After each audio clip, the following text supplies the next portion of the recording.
नमस्ते दोस्तों, आज का हमारा पाठ है व्यंजन और उसके भेद। व्यंजन किसे कहते हैं, सबसे पहले ये जान लेते हैं।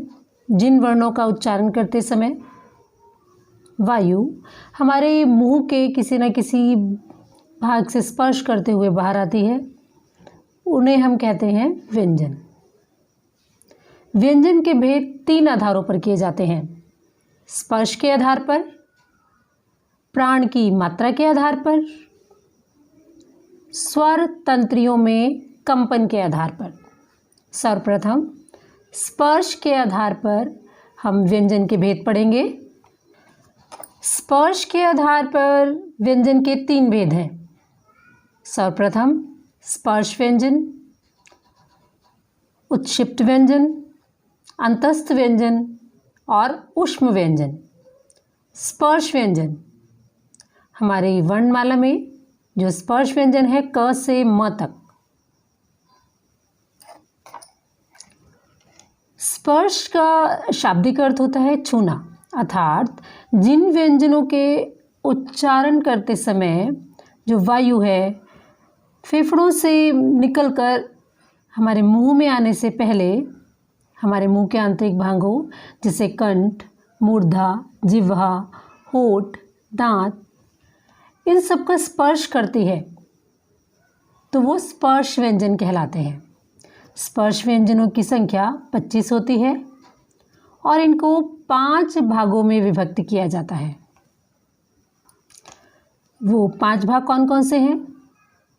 कवर्ग, क ख ग घ ण, इनका उच्चारण स्थान कंठ है, हमारा गला। चवर्ग, च छ ज झ ञ, इनका उच्चारण स्तर है तालु, तालव्य, हमारे मुंह के ऊपर का भाग। दांतों के ऊपर जो उठा भाग है उसको तालु या तालव्य कहते हैं। टवर्ग में ट ठ ड ढ न, मूर्धा, हमारे मुंह के अंदर जो गड्ढेनुमा भाग होता है। तवर्ग में त थ द ध न, दंतव्य भी कहते हैं इनको। इनके उच्चारण करते समय हमारा जो दांत है वो स्पर्श होते हैं जीभ से।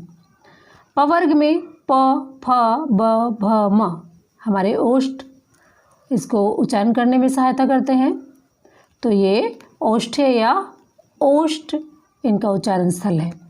तो ये क से लेकर म तक स्पर्श व्यंजन है, इनकी संख्या 25 है और इनके पहले वर्ण के आधार पर इनके जो नाम रखे गए हैं जैसे कवर्ग, च वर्ग, ट वर्ग, त वर्ग और प वर्ग। इसका दूसरा भाग है उत्क्षिप्त व्यंजन। ये वो व्यंजन होते हैं जिनके उच्चारण करते समय जीभ पीछे की ओर जाकर एक झटके के साथ आगे की ओर आती है, जैसे ड ढ। आप बोल कर देखिए, आपको महसूस होगा। अंतस्थ व्यंजन, जिन व्यंजनों का उच्चारण करते समय स्वर और जो जीभ है वो मुख के किसी भी भाग का पूर्ण रूप से स्पर्श नहीं करती, उन्हें हम अंतस्थ व्यंजन कहते हैं। इन्हें अर्ध स्वर भी कहा जाता है। इन व्यंजनों का निर्माण स्वरों के आपसी सहयोग से हुआ है। हिंदी भाषा में इनकी संख्या 4 है। कौन कौन से हैं? य, र, ल, व। आप इनको उच्चारण कर कर देखिए। इनके उच्चारण के समय जीभ जो है मुंह के किसी भी भाग का पूर्ण रूप से स्पर्श नहीं करती, हल्का हल्का स्पर्श करती है, इसलिए इन्हें अंतस्थ व्यंजन कहते हैं। इसके बाद है ऊष्म व्यंजन। जिन व्यंजनों के उच्चारण में मुख से गर्म वायु निकलती है, वायु जो है वो ऊष्मा के साथ निकलती है, किंतु मुख का कोई भी भाग आपस में स्पर्श नहीं करता, आपस में छूता नहीं है, वो कहलाते हैं ऊष्म व्यंजन। श, स, स, ह बोलकर आप देख सकते हैं। स, क्ष, स, ह। तो ऊष्मा के साथ वायु बाहर निकल रही है, लेकिन मुंह का कोई भी भाग आपस में स्पर्श नहीं कर रहा है, तो ये कहलाएंगे आपके ऊष्म व्यंजन। प्राण की मात्रा के आधार पर व्यंजनों के दो भेद हैं, अल्प प्राण और महाप्राण। अल्प प्राण, इनके उच्चारण के समय, इन वर्णों के उच्चारण के समय हमारे जो सांस की बहुत ही कम मात्रा खर्च होती है, हमें बहुत कम अपनी सांस की मात्रा खर्च करनी पड़ती है। स्पर्श व्यंजनों के प्रत्येक वर्ग का, जो वर्ग अभी मैंने आपको बताए, क वर्ग वगैरह, तो स्पर्श व्यंजनों के प्रत्येक वर्ग का पहला, तीसरा और पांचवा व्यंजन अल्प प्राण होते हैं। जैसे क पहला है, ग तीसरा है, अण पांचवा है। इसी तरह च वर्ग में च पहला है, ज तीसरा है, ण पांचवा है। इसी प्रकार ट ड न, त द न, प ब म, ये सब स्पर्श व्यंजन है क से म तक। और अंतस्थ व्यंजन जो है य र ल व, ये सब अल्प प्राण होते हैं। इसके बाद हम पढ़ रहे हैं महाप्राण। महाप्राण व्यंजन कौन से होते हैं? जिन व्यंजनों के उच्चारण करते समय हमारे सांस की अधिक मात्रा खर्च होती है, उन्हें हम महाप्राण व्यंजन कहते हैं। स्पर्श व्यंजनों के प्रत्येक वर्ग का दूसरा और चौथा व्यंजन महाप्राण होते हैं। जैसे क पहला है तो ग दूसरा, घ तीसरा, घ चौथा। तो कवर्ग का ख और घ, चवर्ग का छ और झ, टवर्ग का ठ और ड, थ, फ, भ, इसके अलावा ड, ड और ह, ये सब भी महाप्राण ही होते हैं। स्वर तंत्रियों में कंपन के आधार पर व्यंजनों के दो भेद हैं, अघोष व्यंजन और सघोष व्यंजन। अघोष व्यंजन, जिन व्यंजनों के उच्चारण करते समय हमारी स्वर तंत्रियों में कंपन नहीं होता, वो कहलाते हैं अघोष व्यंजन। जैसे क, ख, च, छ, ट, ढ, त, थ, प, फ। प, फ, प्रत्येक वर्ग का पहला और दूसरा जो व्यंजन है वो कहलाता है अघोष व्यंजन। श, श और स, ये भी अघोष व्यंजन कहलाते हैं। अब आप अपनी क से म तक जो आपका व्यंजन वर्णमाला है उसमें से देखिए कि ये क, ख, च, छ, ट, ढ, ये प्रत्येक वर्ग का, कवर्ग है चाहे चवर्ग है चाहे पवर्ग है, इनका प्रत्येक वर्ग का पहला और दूसरा व्यंजन है। और इसके अलावा ये जो तीन व्यंजन और बताए हैं श, स, स, ये भी अघोष व्यंजन ही कहलाते हैं। इसके बाद है सघोष व्यंजन।